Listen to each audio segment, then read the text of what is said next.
Bismillahirrahmanirrahim. Assalamualaikum warahmatullahi wabarakatuh. Perkenalkan, nama saya Taufik Taha dengan NIM 220301500040. Di sini saya ingin mempresentasikan hasil kerja saya, yaitu PPT dengan mata kuliah Pendidikan Kesehatan Sekolah dengan berjudul Kantin Sekolah. Definisi kantin. Kantin merupakan salah satu tempat jajan anak sekolah selain penjajah makanan jajanan di luar sekolah. Kantin sekolah memiliki peranan yang penting dalam mewujudkan pesan-pesan kesehatan dan dapat menentukan perilaku makan siswa sehari-hari melalui penyediaan makanan jajanan di sekolah. Kantin sekolah dapat menyediakan makanan sebagai pengganti makan pagi dan makan siang di rumah serta cemilan dan minuman dan sehat, aman, dan bergizi. 2. Apa saja yang dijual di kantin sekolah? Makanan yang sehat, aman, dan bergizi adalah makanan yang mengandung zat gizi yang diperlukan seorang anak untuk dapat hidup sehat dan produktif. Makanan tersebut harus bersih, tidak kadaluarsa, dan tidak mengandung bahan kimia maupun mikroba yang berbahaya bagi kesehatan. Gizi yang baik dan cukup akan membantu pertumbuhan dan perkembangan anak secara optimal dan akan meningkatkan kemampuan kecerdasan seorang anak. Sebaliknya, jika asupan gizi kurang, maka pertumbuhan dan perkembangan akan terlambat. Makanan yang beragam dan bergizi seimbang merupakan makanan yang mengandung zat tenaga, pembangun, dan pengatur. Makanan sumber tenaga adalah makanan yang mengandung karbohidrat, lemak, dan protein. Makanan sumber zat pembangun terdapat pada kelompok makanan yang berasal dari hewan dan kacang-kacangan, sedangkan makanan sumber zat pengatur terdapat pada semua jenis sayuran dan buah-buahan. Tidak semua jenis makanan memiliki semua zat gizi secara lengkap. Jika terjadi kekurangan salah satu zat gizi tertentu pada satu jenis makanan, maka dilengkapi oleh makanan yang lain. 3. Jenis makanan dan minuman yang dijual di sekolah. 1. Makanan cemilan. Makanan cemilan adalah makanan yang dikonsumsi di antara 2 waktu makan. Makanan cemilan ini terdiri dari A. Makanan cemilan basah. Makanan cemilan basah ini dibuat di rumah terlebih dahulu atau langsung disiapkan di kantin sekolah. Misalnya lemper, lumpia, pisang goreng, dan lain-lain. B. Makanan cemilan kering.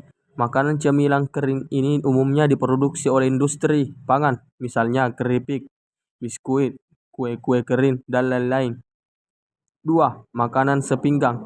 Makanan sepinggang merupakan kelompok makanan utama yang dapat disiapkan di rumah atau disiapkan di kantin.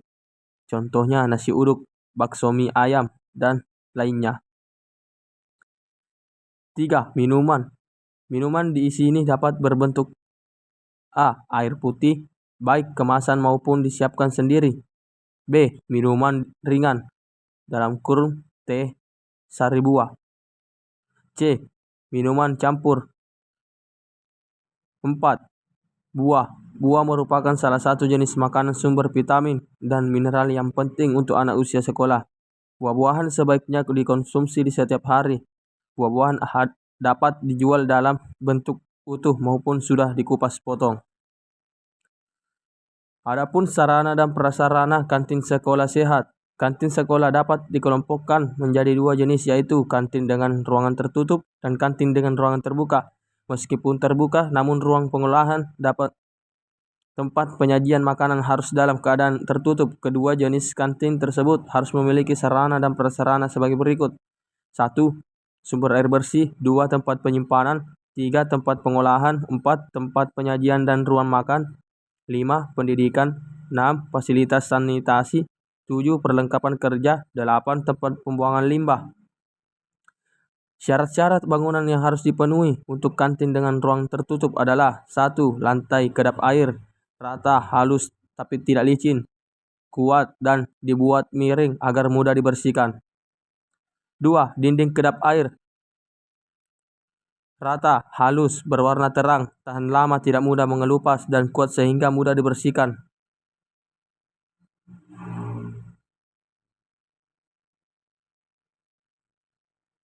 4. Pintu jendela dan ventilasi. Kantin dibuat dari bahan tahan lama, tidak mudah pecah, rata halus, berwarna terang, dapat dibuka tutup dengan baik.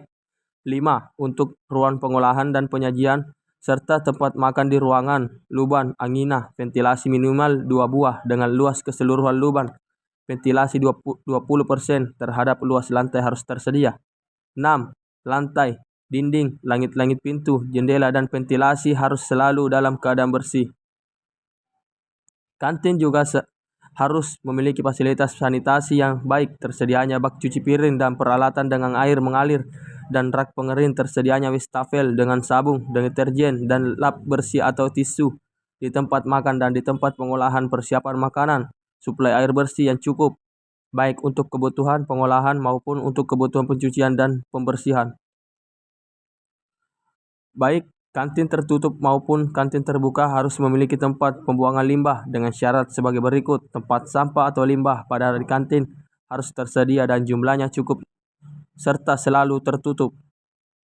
Di dalamnya maupun di luar kantin harus bebas dari sampah. Jarak kantin dengan tempat penampungan sampah sementara minimal 20 meter. Terdapat selokan atau saluran pembuangan air termasuk air limbah dan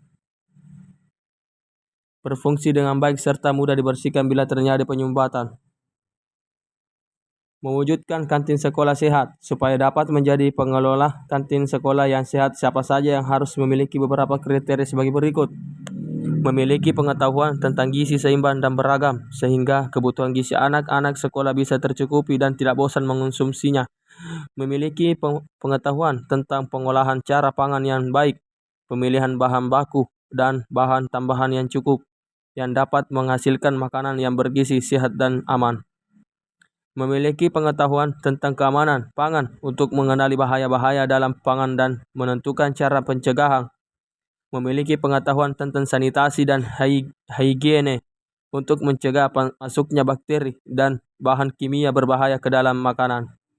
Memiliki pengetahuan tentang sarana dan prasarana minimum yang harus dimiliki oleh kantin sehat. Demikian dari presentasi saya, kurang mohon dimaafkan. Wabillahi taufiq wal hidayah. Wassalamualaikum warahmatullahi wabarakatuh.